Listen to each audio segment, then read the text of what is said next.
আসসালামু আলাইকুম রহমতুল্লাহ। আশা করি আপনারা সবাই ভালো আছেন, ভালো থাকবেন, সুন্দর থাকবেন এই কামনা করছি। আমি আমার গ্রামের বাড়িতে আসছি। আমার দিনাজপুরের বর্ডারে আমার বাড়ি। তো বাড়িতে এসে বর্ডারের পাশে এসেছি। এই যে আমার সামনে বাড়িঘরের দৃশ্য। আমার পাশেই ইন্ডিয়ার এই যে পিলার, আপনারা দেখেন ভালো করে, খুব ভালো লাগবে। আসলে একটা খুবই সুন্দর এটা ইন্ডিয়া। আর এই পাশে হচ্ছে বাংলাদেশ। এই যে এই বাংলাদেশ, ঠিক আছে।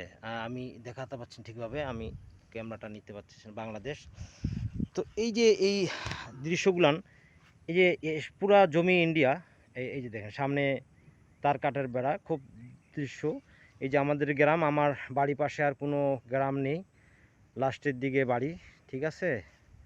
তো এগুলো সব, এটা বাংলাদেশ আর এটা ইন্ডিয়ার সামনে কিন্তু ক্যাম্প, আপনার বিএসএফের ক্যাম্প।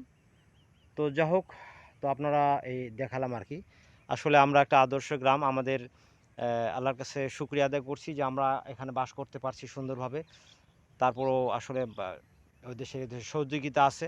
এখন পর্যন্ত কোনো প্রকারের ঝামেলা হয়নি, তবে একবার ঝামেলা হয়েছিল, তো এটা সমাধা হয়ে গেছে। মানুষ এই যে আমি দাঁড়িয়ে আছি। তো ঠিক আছে, দোয়া করুন ভাইয়েরা। হ্যাঁ, সুন্দরভাবে যদি আবার কর্মস্থলে ফিরে যেতে পারি ঢাকায়। আসসালামু আলাইকুম রহমতুল্লাহ।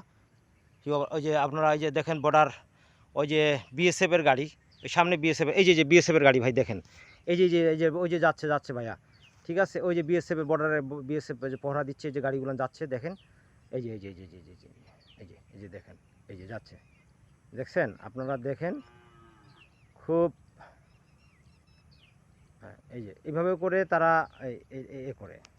তো ঠিক আছে, আল্লাহ হাফেজ, আসসালামু আলাইকুম রহমতুল্লাহ।